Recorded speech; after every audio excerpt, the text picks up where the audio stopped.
What's going on, everyone? Hope you're having a good day. So we have two very simple objectives in today's video. Now, if you don't know this, my truck went up for service the other day to Liberty Toyota, and on the sheet they gave back to me on how everything is going on the truck, one of the things that they marked in yellow was the air intake filter. So we're going to pull that out today and check it and inspect it and see how much more life it has left in it before we have to change it. Now, one thing you may not know about me is I do not like to re-oil filters. Usually what I do is every year and a half, I'll just replace them.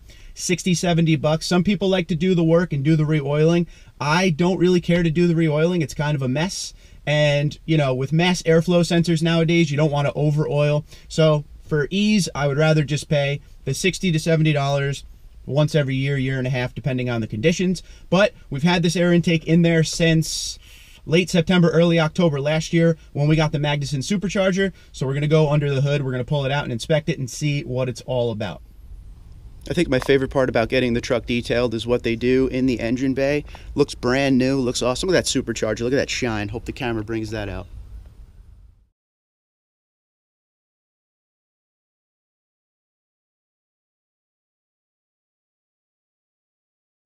First off, look at the size of this thing. And I got a big head, and this thing's bigger than my head. But anyway, did a little inspection. It's windy outside, so that's why I brought it into the cab. It's a lot easier to talk and you'd be able to hear me, because nothing's worse than noise from the wind on a GoPro camera.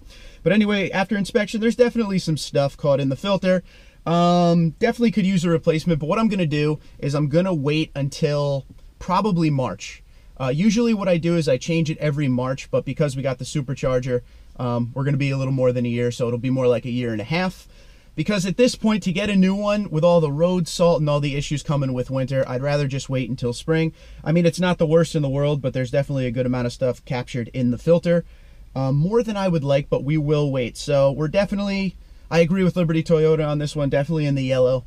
And like I said, probably mid-March we'll get a new one of these. If you're looking for this, this is a little bit different. This is probably different than what is normally in the Tundra. As far as the regular motor without the Supercharger, I'm not sure if this is the actual same filter, but I will have to check that out and see if it is the same one they use in the actual stock box. We have the number here, 33-2387, so we'll have to see if that's the one they use on the regular Tundra air intake system without the Supercharger. Okay, so objective number 2 is it's Sunday, and I usually do a drive-through at my local Toyota dealer. So I'm gonna bring you guys with me this time. Let's see if there's anything special in the lot today.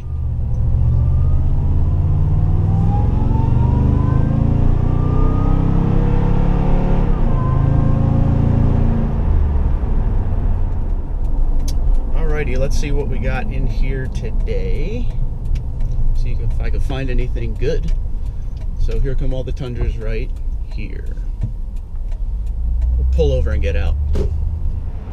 One thing I always hear from talking to people across the country is that their dealerships never have TRD Sports. Well, this dealership always has TRD Sports, and I have a slight obsession with this one right here. Mag Gray, sorry about the traffic sound. Double cab. This thing is legit.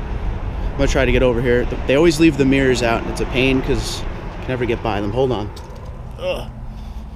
So this right here, $45,500 for this. Cloth interior. I like the Sport a lot. I think it misses a few things here and there. Has a spray-on bed liner, which is sweet. It needs the dual exhaust. It needs to come standard with the dual exhaust. This doesn't have that. But you get 3 Sports in a row here, all in double cab. We never get TRD Sports in Crew Max here. In fact, there are never that many Crew Maxes on the lots around here. You have one here, and then there's one more down there. This area sells a lot of double cabs, so that's kind of what they do. But yeah, there's not that many Tundras here today, but I'm telling you right now, this Sport has my eye, always does. So there you have it, ladies and gentlemen. That is what I do every Sunday. I take a ride up to the main road here in my area and go through all the car lots. Today, I'm on my way to run, and I'm a little behind schedule, so I just stopped at the Toyota dealership. I'm telling you, that TRD Sport does something to me. That double cab Mag Gray is awesome. And the more we do this channel, and the more I hope that one day this can become my main source of income, that may be a direction I go one day, to a little bit cheaper of a Tundra, a little bit lower of a payment, because this payment, it's pretty high. So if I do have to cut costs here and there, I wouldn't be mad if I ended up with a TRD Sport double cab, but I'd love to hear what you guys think about that. Before you say anything in the comments below, there is no plan to buy a TRD Sport right now. I'm just saying that down the road, if I get, or as I get closer to doing this full time, If we need to cut costs, that may be an option. Obviously, I would go over all that with you, but that's pretty much it for today. So let me know what you think. If you have any questions about the air filters, TRD cold air intake, superchargers, anything about the Tundra, let me know. Or if you have any questions about trucks at the dealership, whatever you got, hit me up. Twitter and Instagram at TundraDude34, TundraDude34@gmail.com. You guys have a great day.